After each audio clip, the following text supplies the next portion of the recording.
Son of Porthos.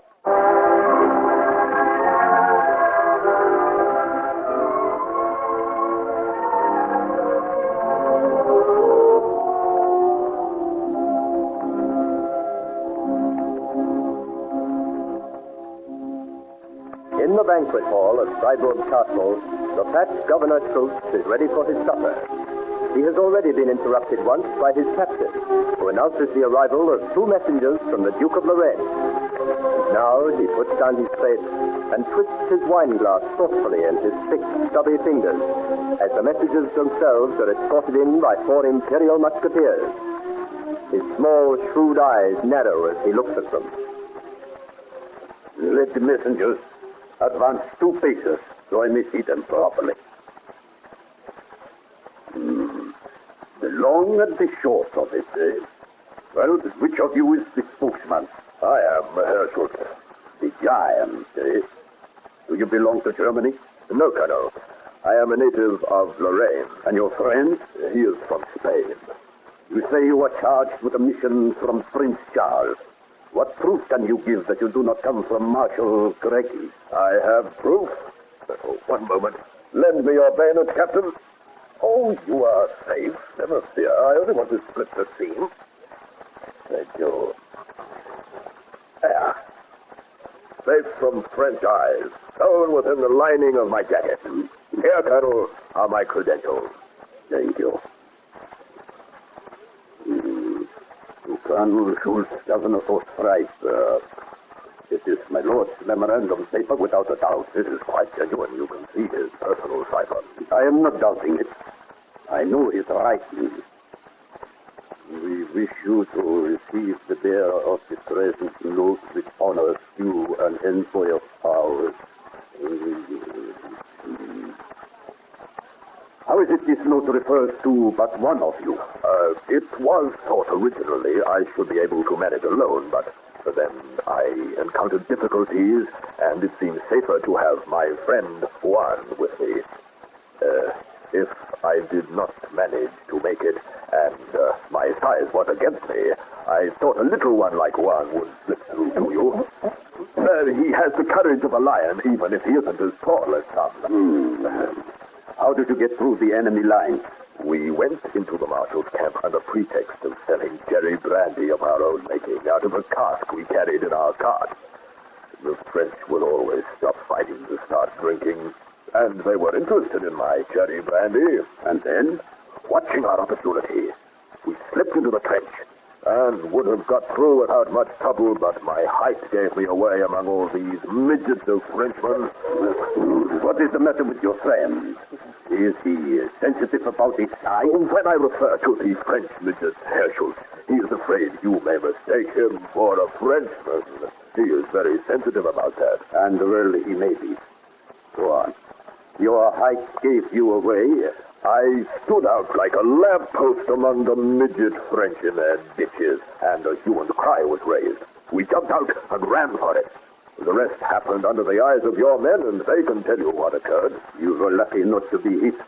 We are, as you said earlier, the long and the short of it.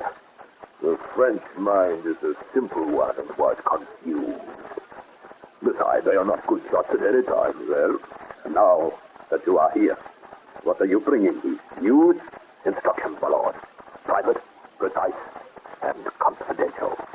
Verbal, do you mean? I should think so. What I carried in my coat seam was enough to have me hanged.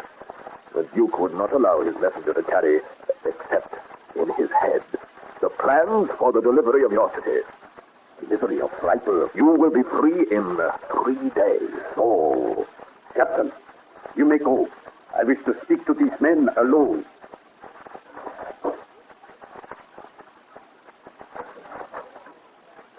Now, we are alone. Tell me all, and I will listen while I finish eating. You must know that the Prince of Saxe-Eisenach and Leopold, on whom a lord depended, have both disappointed him. But he has acquired a partisan army and is ready to attack the French encamped outside your walls. Yes. He wishes you to lure the enemy onto the wall, already mined in preparation for them, and apply the torch when a simulated retreat from you has brought them over this volcano. Then, when these, the most daring of the French, are blown sky high, have the free companies charge with your regulars and the garrison issue from the other gate to rout the demoralized force. When must all this take place? At the same time that the Duke and his army make their attack, the signal shall be a rocket, which the Duke will send up from a house on the other side of the Rhine, in a direct northwest line from here. That is good. A rocket as the signal. The double attack at the one time. The prince and his troops on one hand, and I with the garrison and the people on the other. Craigie and his men won't be able to stand the nutcracker treatment. They haven't a hope, Herr Schultz. We squeeze the nutcracker, and the prize falls into our lap. By the way, comrade, do you happen to know all that my Lord Duke put into that note about you? I think so. Yet you remain tranquil? The Lord advised you to put a bullet through my head or hang me with a new rope if anything in my behavior struck your excellency as suspicious. Oh, so you do know all about it, then? His Highness most kindly read the lines to me with stress on those concerning myself. He has a great sense of humor, Prince Charles.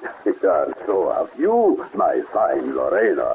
But it will be no joke, believe me, if either of you raises my slightest suspicion. We have nothing to fear. Let's hope not. For remember, Colonel Schultz has never broken his word yet. And may the thunder weather crash me if I don't carry out the Duke's orders. Though I have to blow your brains out with my own hand or twist the rope around your neck. If you're so anxious, there's a plain way of making sure we walk straight in doing our duty to prince and country. Keep us by you so that you may read our very thoughts. The very thing I had decided to do. From this moment, my watch over you will not be taken off, and you will be riveted to me as the shadow to my body. Does that satisfy you? It suits me admirably. And your Spanish friend, can he speak? Or is he forever silent? It is because of this habit of silence, Colonel, that I selected him to help in this mission. But he can talk, and prettily, too. What think you on? Shall you like being riveted to the Colonel, like the shadow to his body? I am glad to become, if only for a while, the shadow of the eminent warrior, Colonel Schultz, whose prudence, valor, and military science are a household word among the soldiers of Europe. By my throat, as you say, he turns a pretty phrase when he does open his mouth. The Spanish are renowned for elegancy and courtesy, Herr Schultz, but he speaks in all sincerity. For the prowess of Colonel Schultz of Freiburg is well known, and we are both honored to work with you. Yes, take it, I like you. I like you both. We are war dogs together, and all in for the same good cause. What rank did you hold in the army, comrade? I was a sergeant in the Furthermore Regiment when we fought at Rocroi for the right cause. Only the right cause was beaten that day. And your comrade? One also was a sergeant in the same regiment. It almost broke his heart to see the Spaniards thrash that day by the green-born Duke of Enghien. That is why he plays all on this last throw. And what are your names? Mine is Nicholas Huma, at your order.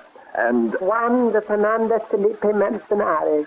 Well, Major Huma and Major Manzanares. My lord, how can we thank you for such honors?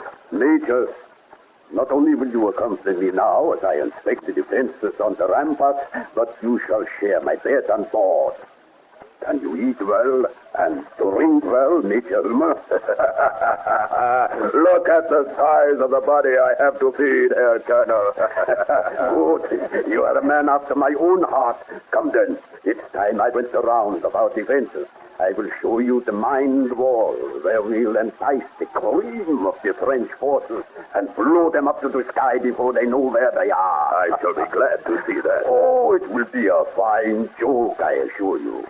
Then, when we've done our duty there, we will return here for a more pleasant type of duty. The duty of a host requires that I shall introduce you to some of the best French wines. This entirely between ourselves, Major Humor. But much as I hate the men of France, so much I love their wine. So it is down with the wines of France, eh, Colonel? You're a man after my own heart. Down with the wines of France it shall be. But beauty first. Come now, both you shadows. We must inspect the defenses.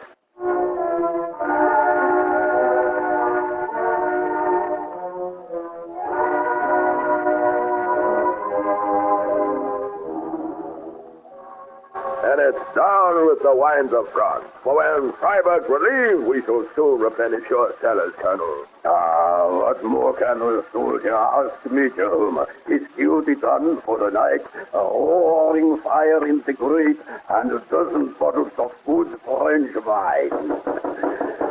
And fill up the glasses again, comrade. It's a night for drinking.